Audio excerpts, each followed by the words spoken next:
Wow.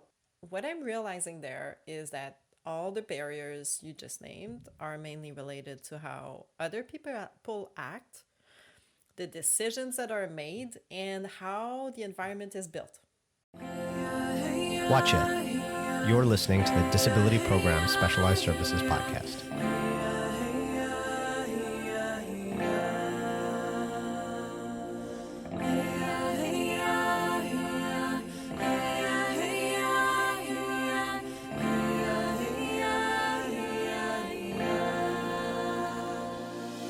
Wojciech, agma go mean the next sixtema go podcast stage go bato ja image I Bethany Hartropp and Sophie-Anne Scherrer. Occupational Therapists tapshkoni that but still o that disability program specialized services so that Cree helport. Ayoga J mohi goj inclusion ishingadayo. Augen ka awish nagnoj awi misaga mamo awish tinduik tagana ditik. Chipmatsion nach Abetsik Kemagag Skudamasuik Skudmazalgum Goch Mukandant. Ayogajadui Uji Joit Maguik, Ay Mohigoj, Dandakajaji Ujuichi Koj, Stiem Noj, and Doitich Ito Jajiochi Koj Asko Kemagogya Jawistin Koj, Dantka Adi Tik Jaganhi. Goda.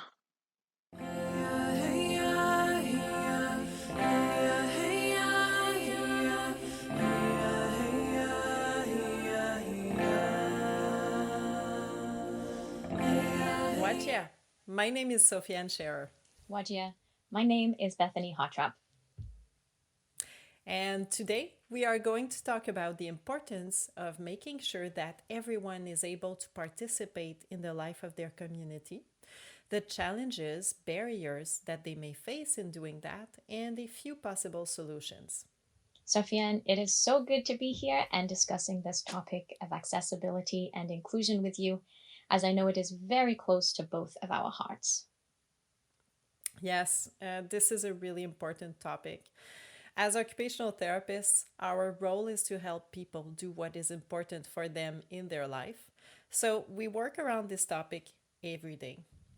People with various health conditions often face more barriers than others when participating in regular activities and working on achieving their life goals. And those barriers are often more related to their environment than to their own personal challenges. Dana Lawler and myself recorded a podcast episode on disabilities previously, which people can access online. It explains how the environment someone lives in can help or limit what they can do in their life.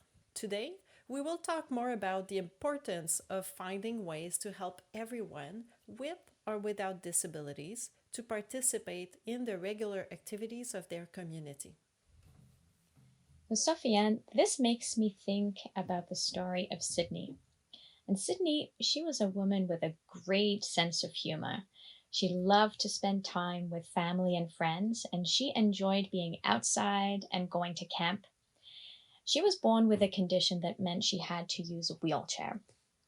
So her home was adapted with a ramp and with equipment for her, but some things remained extremely difficult. So winter was always hard with a wheelchair because wheelchairs do not move easily through snow. And when she was a child, her parents would often carry her. And many places in the community were not accessible, such as school and friends' homes. When she went to camp, her family brainstormed to make the cabin more accessible for her, and also things like the canoe and ATV so that she could participate in activities that she enjoyed with everyone. Everyone at camp has roles that fit their abilities, and Sydney was no exception to this. She was a very good listener, and one of her jobs was to listen to the radio and keep track of what was going on in local camps. Her friends enjoyed her company, so they found ways to meet and spend time with her, and they would choose places where a wheelchair could go, like outside or at her home. Even when she could not do the activity her friends were doing, she would go and hang out with them. And this was really important to her as a teenager and a young woman. So, Bethany, this is a nice story. Sydney, her family, and her friend have all made sure that she would take part in the group's activity. They found creative ways for her to be with her loved ones in different contexts, and they found roles in which she contributed to everyone's well being. Exactly. She told her friends and family what she wanted to do, and then they problem solved together. And this is what inclusion is all about. Awesome. Now that we have seen an example of how inclusion can look like in someone's life, let's take a look at a formal definition so we can see how it applies to different situations. The Center for Disease Control says that disability inclusion is about including people with disabilities in everyday activities and encouraging them to have roles similar to their peers who do not have a disability. So basically, it means that everyone should be able to take part in the same everyday activities and should be able to take on the same roles, whether or not they have difficulties in their body or their mind. And by roles, I mean things that you identify yourself with. Personally, I am a daughter, a sister, a partner, I'm a worker, I'm a friend. Some people can also be students, they can be community members, spouses, or parents, or anything else. If I had a disability, it would still be important to me to be able to do the things that a daughter, a partner, a worker, a friend do. So, to achieve this, we have to offer everyone the support they need to engage in social activities, in using services, moving around the community, having relationships, and enjoying other day to day activities. Inclusion is about understanding what challenges people are facing and making sure everybody has the same opportunities to participate in every aspect of life as much as they wish. So, what you are talking about is a bit like the difference between equality and equity, Sophie-Anne. Yep, that's it. So, what we know is that we cannot give the same support to everyone and expect that they will all succeed in the same way. Some people need more support or different support than others, just like in this image. So, for people who are listening, we have a first picture describing equality, where we see three people watching a game over a wooden fence. A tall person can see without any help. A short girl cannot see over, and a person in a wheelchair cannot see at all either. So they were all given a square block of the same height. This is a picture describing equality. All of them have received the same support to try to help them out, no matter what their needs were. But this is not helpful to any of them. Too much for the tall person, not enough for the short girl, and the wheelchair cannot get onto the square block. For everyone to see the game, we need equity. And this is the second picture. We need to figure out with the people at the game what would work best for them. So the second picture shows the tall person standing on the grass, the short girl on 2 blocks, and the person in a wheelchair at the top of a ramp. Yay! Now everyone can see. If we want everyone to have the ability to participate, we have to think about the help they need. If we give everyone the same help, like on the image of equality, it may be too much help for some people, and it may not be enough help for other people. Yes, totally. So we need to look at the intensity of the help we're giving. So, how much help we're giving, but we also need to be looking at what type of help we're giving. So we can see in the image that the tall person does not need a block to stand on and does not need a ramp, neither. However, what would happen if we had what we call an invisible disability? So, difficulties that we don't see. What would happen if, for example, he had trouble understanding the time and showing up to the game on time? Maybe he would need support to remember when to get there or to organize his schedule to be there to attend the game. He could have trouble understanding what the game is about and may need someone to explain what the game is about to him. So sometimes the difficulties people have are not visible, but they still need help that is adapted to the challenges they face. Sophie-Anne, this is a really good point. We often do not know about invisible health conditions unless we are told, but they are just as powerful in someone's life and within the family as a physical health condition. As we mentioned at the beginning of this podcast, often for people who need extra support in their activities, the biggest barriers in participating in the life of their community are related to their environment. And that is a problem everywhere in the world.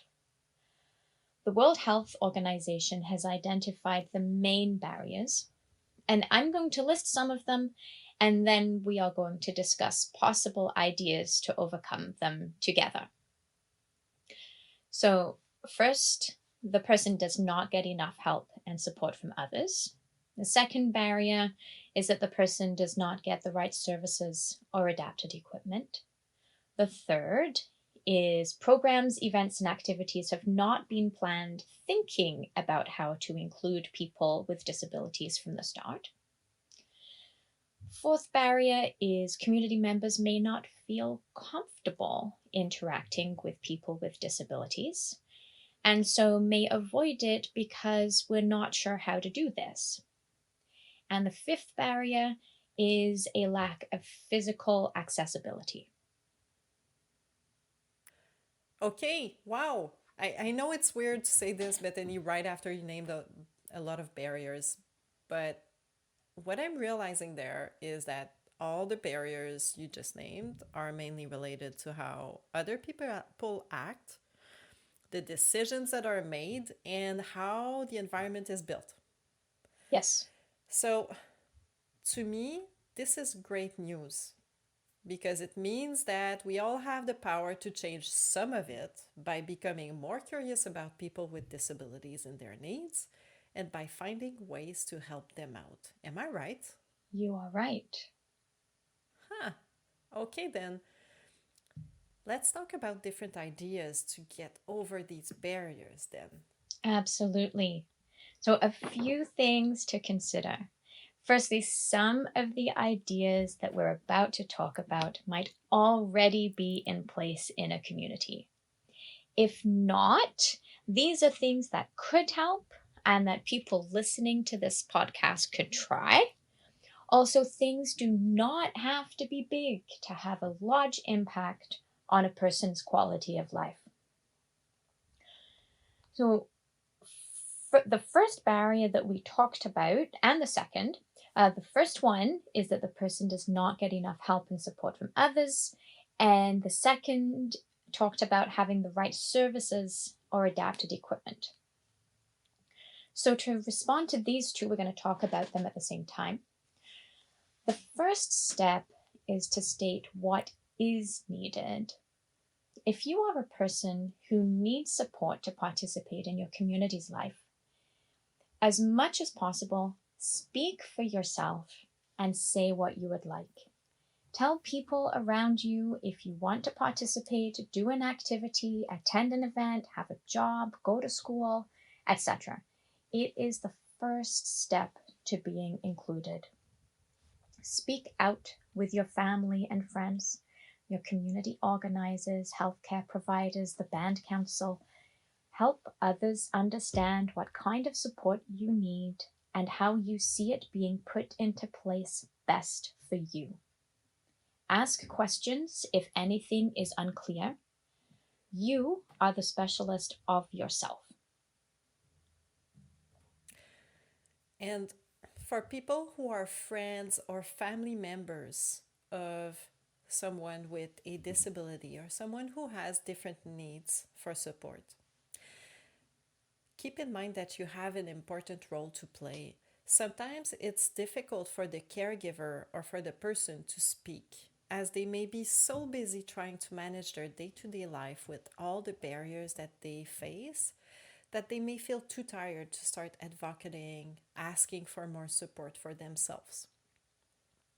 So, if you know someone in that situation, you may be well placed to advocate for them. Talk to them first, though, because we sometimes we can assume that we know what someone needs, but we're not in their shoes. So, talk to them and their caregivers, confirm their needs, and confirm that they're okay with you asking for that. And then you can ask for what they need and help your community put in place the support that would help. You can be part of that solution. And for everyone who are struggling to get the support you or a loved one need, we know how much having to ask all the time can be frustrating, but change only happens when we continue to fight this battle. You have a very important role to play in this, but it should not all be on your shoulders. So, for those of you listening to this podcast who are in a position to make decisions, we know you receive a lot of requests and have to make hard decisions. So, when you receive requests for support like this, please take the time to listen with an open heart and try to put yourself in the shoes of the other person who is facing all those barriers, stopping them to live a full life. Okay, so we have just talked about two barriers, Sophie-Anne. Ideas for getting support from both people and services. And the third barrier we had brought up was accessing programs, events, and activities. So, if you organize events and activities in your community, having the idea of accessibility and inclusion is a great start. You will be more aware. Plan them to be accessible for people with disabilities. So some strategies and tips for this are: share the detailed schedule of the activity beforehand so people can plan. Using pictures can help with this. If you would like ideas on how to, there is information on the Disability Program's website. And having the detailed schedule can really help a lot of people. So if there are several activities in an event, for example, this may help with people planning which parts they're going to come to at an event, what they're going to stay for. So for example, if there's a gathering and there is a meal and then some games after, and someone is really good at playing the games, but they have a hard time sitting down and eating the meal, then if they know what the gathering is about, they might skip the meal, but come for the games after. If someone in another family is not good with loud noises, then they might come for the meal, but know the end plan for leaving early so that they don't stay for the games. So having the activity, the event schedule in advance can be very, very useful for people to plan and figure out how they're going to participate. Having a quiet space like a hallway or just an area available for like people to take a break is also very useful. Another strategy is to make sure that the space is set up so that if somebody is in a wheelchair, there is space for the wheelchair to move, because wheelchairs take up a lot more space. So making sure that there's space between tables and chairs for the wheelchair to get in and also to spin around, because the wheelchair with the footrests, it takes a lot more space. Asking for volunteers to accompany people to the event. This could be talking with the person or the family if needed beforehand to know what the person actually needs. Okay, but Bethany, I have a question for you. Mm-hmm. When attending community events is challenging for someone, and there needs to be adaptations like the ones you just described, and I know there's other adaptations too. You just named a few examples, but there's other things that can be done as well. So when there needs to be those adaptations, wouldn't it be better to just create a separate event for people with similar challenges? Like an event just for people with autism or for people using wheelchairs, for example. Oh, good question.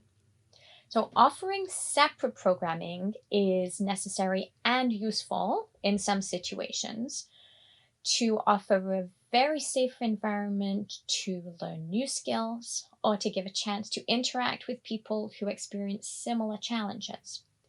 However, helping someone with a health condition or who has any type of needs attend a regular community event benefits everyone.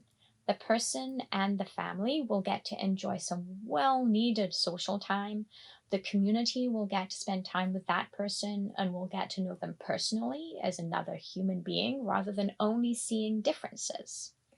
And as people outside of the family are more comfortable interacting with the person, that person can have more friends and more social network. The family has more support, and the community may see how the person can participate in other events and other gatherings. For example, most communities have groups that are specifically designed for elders, and elders meet at certain times. The group is for them, and the activities are designed for them.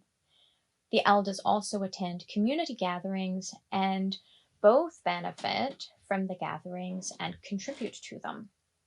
For elders to attend, there are sometimes volunteer drivers to get to the location, a ramp for wheelchairs, extra space between tables, a microphone to help if people cannot hear properly.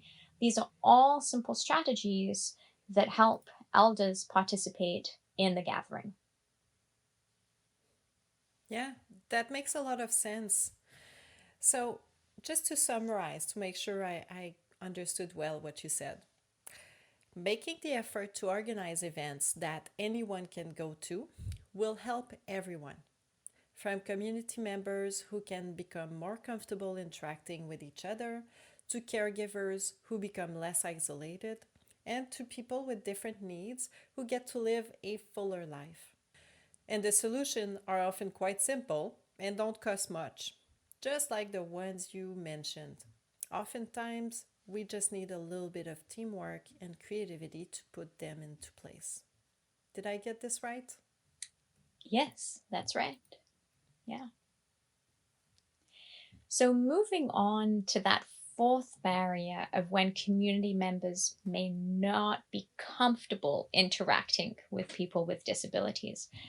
We may avoid interactions because we're not sure how to do this. So a few pointers for people. If you are not sure how to interact with someone, ask them or their caregiver what they need to feel comfortable and how they usually communicate. People will usually often answer this question very easily and very simply, and they'll be happy to answer this question. And also, the more we are in contact with a variety of people with different communication systems, the more we become comfortable with our interactions. For more communication tips and strategies, there is information on the Disability Program's website. feel free to look it up for some ideas. Yes. And then moving on to the fifth barrier, which is the lack of physical accessibility. But first, let's imagine a community where there is all the support and services needed. Community members are comfortable interacting with people who have disabilities, and events, programs, and activities include everyone. That seems like the ideal scenario, right? Right. So, well, what if in this scenario, some people are not able to get out of their houses because there are stairs at the front? What if they cannot get around their community because it is too hard to push their wheelchair through snow or sand? What if they cannot stay in an activity for too long because the toilets in the public buildings are not adapted for them?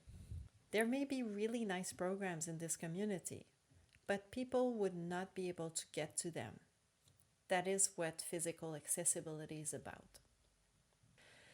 So, people who take decisions in community could consider the following: that it's quite important to think about building houses, streets, and public buildings that are accessible to everyone. We have added provincial accessibility guidelines in the resources section of this podcast to help with this. So, Sophie-Anne, sometimes people ask how many houses should be accessible in a community? And what would you answer to that? All of them, because people visit each other. Making one house accessible means that the person will be stuck at home if the other houses are not accessible. And plus, people develop disabilities. According to the World Health Organization, most of us will face disability at one point in our life. It's sad to say this, but it's something that we need to deal with. And it's not necessarily that we're all going to face something permanent, but we might have a disability for a short moment, a temporary disability. And plus, we all grow older. And by growing older, we develop some more difficulties in our body that may make it more difficult for us to get around. And Bethany, I want to share something I read recently with you. I think you'll appreciate it as well. There's been research to look at the cost of building a house that is accessible from the start. And it is estimated to cost anywhere from 0 to 2% more than a regular house. It's almost the same price. Oh my gosh. Yep. That's Yeah, like it could be the same price. Yeah, sorry, go ahead. No, I'm just that is fantastic. It's that it's not like super more expensive. And also I'm just thinking about the cost of all the adaptations and how much they cost to put in afterwards when a house has been built. Yes. And then somebody needs those adaptations made after, from a ramp to an adapted bathroom to sometimes I've had friends where an elevator has been put in a home, or like it's incredibly expensive to put that in after. But to make a home accessible from the beginning, and it's all like it's almost the same price, or it is the same price, that's fantastic. That's really good news. And It makes me think too of the story we shared from the beginning of Sydney, and of how she was at home and she had very few places to go to in her community, and how because they were not accessible from the beginning, and how that would have been great for her if she could have gone to friends' homes because they were accessible for their families from the beginning too.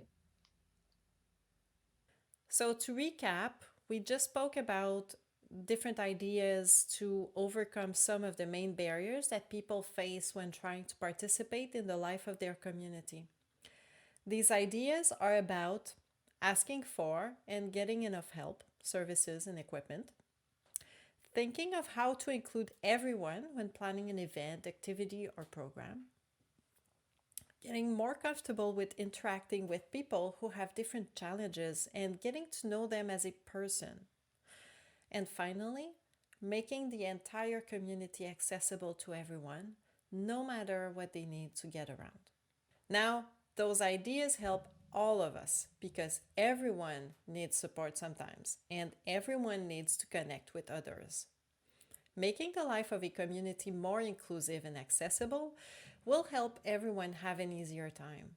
Here are a few examples. Someone can be going through a rough time in their life and can be dealing with a lot of anxiety. And that can happen to a lot of us. That person may also benefit from any adaptation that helps reduce their stress, just like some of the adaptations you mentioned earlier, Bethany.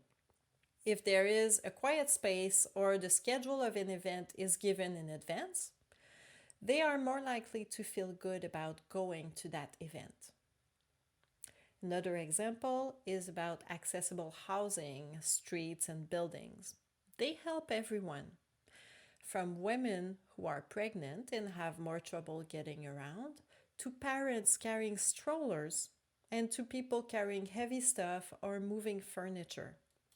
Having wider door frames, not having stairs, having more space to turn is going to help everyone. Having a bit of support is also going to help a lot of people. Sophie-Anne, it sounds like what you are saying is that the whole world should be accessible and inclusive. Yes, that actually would be a dream scenario. It would be the ideal situation, as everyone benefits from it. This is why we decided to do this podcast on inclusion and accessibility in the first place, you and I, and why we presented the most common barriers people can face and general suggestions on how to go about these barriers. Right. And we cannot cover all situations in one podcast, all the barriers and the solutions. But we are hoping that we have planted a seed about being curious about the needs of people in our community to include everyone as much as possible. So we would like to end with an exercise for everyone who is listening. So we would like you to close your eyes and think of a recent community gathering, work situation, or family event that you were at. Now imagine it in your head. The place, the people, and the activities. Was it accessible? Was it inclusive to people with physical health conditions, people in wheelchairs, people using walkers? Was it inclusive and accessible to people with invisible health conditions? And what is one thing that you could do next time to make it more accessible and inclusive?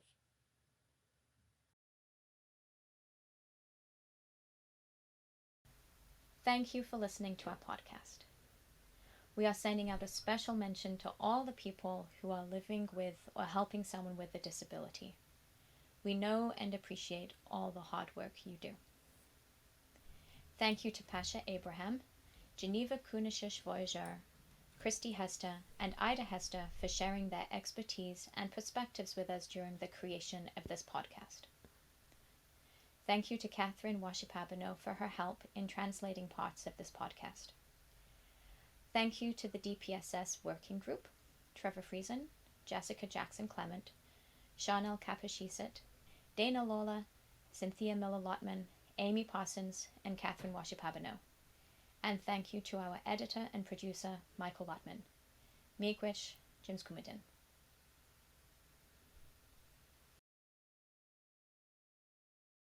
Thanks for listening. You can stay up to date on our new blog posts by following us on Facebook or Instagram. Just search for CHB DPSS. You can subscribe to this podcast in Apple Podcasts, Google Podcasts, Spotify, or your favorite podcast app. Just search for Disability Programs Specialized Services. If you found this episode helpful, we'd really appreciate a rating or a review as well. Wajciak, Catherine Washa Pavlon Singason. Agwajab Shichtamaginosh Disability Program Specialized Services to Bajamon. Disability Program Mando Jabit Siach Cree Helport. Miswa Iyo Townch. That Odabit Siunan. Agwan Jawach Hidich. Ioj. Kia Abit Sisoj. Ayawach. Wash Wasnitsu. Kiamak Chayo. IH Disability. Omiamak Shabitach. Jajastia goanoch the bajmon, Mogan white saitem hidach, information ginanoch. Disability Programs is a regional team at the Cree Board of Health and Social Services of James Bay, Quebec. We are a team of healthcare professionals, social workers, and behavior specialists. Our role is to support the staff working with Cree individuals, their families, and caregivers who need assistance because of a physical or intellectual disability, like autism or ADHD. You can learn more about our team and our work by following us on Facebook and Instagram, or by visiting our website at disabilityprogramsspecializedservices.org.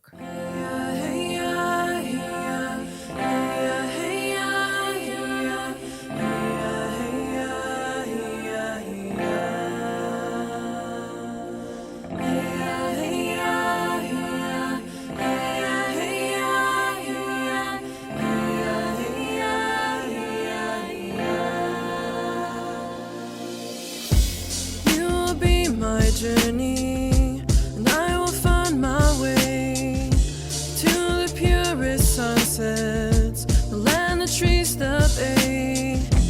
Once I finally get there, I won't forget to breathe. Knowing you're my river, live your legacy. Walk on snow, yeah, we walk on ice.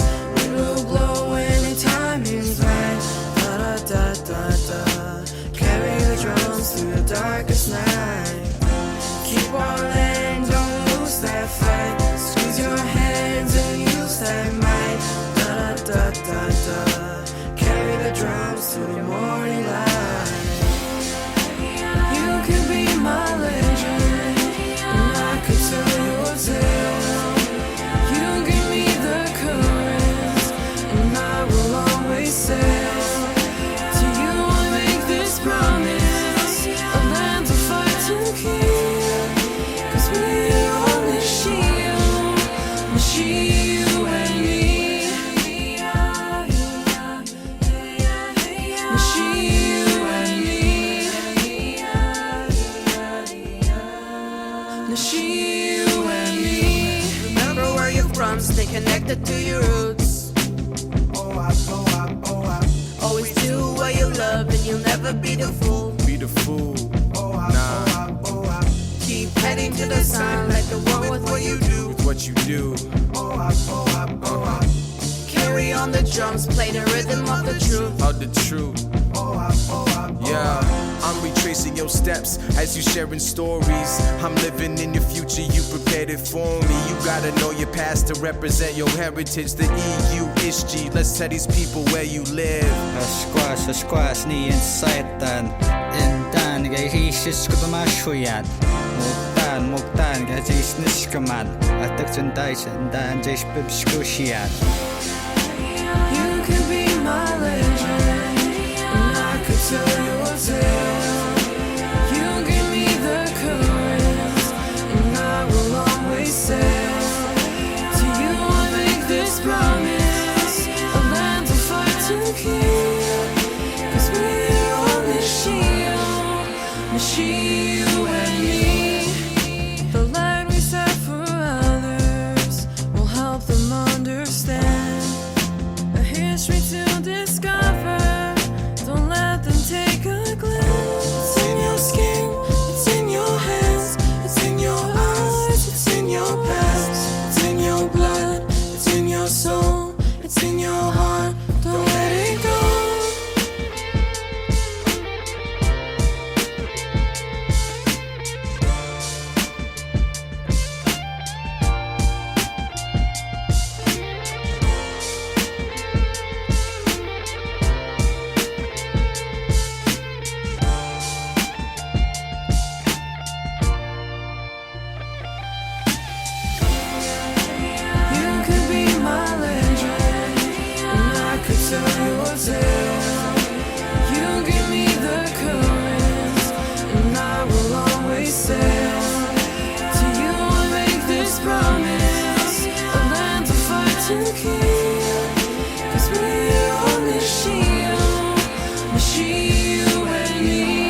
machine.